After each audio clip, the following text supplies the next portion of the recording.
Assalamu Walaikum. Hello friends, how are you? Welcome back to my another video. In this video, I am going to show you how to make passport size photo dimension in PowerPoint. Let's get started. At first, you have to open a PowerPoint presentation.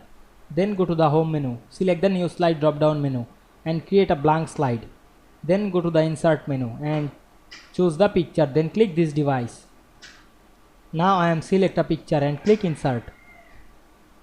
Then select the image and resize this. Now we want to make the picture passport size. At first go to the picture format menu.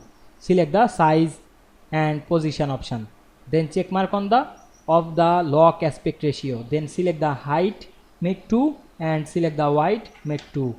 Then press enter on our keyboard. Then close the window. Now we can see we make our image passport size dimension very easily. I hope you enjoyed the video. Please like, comment, share and subscribe my channel. Thanks for watching.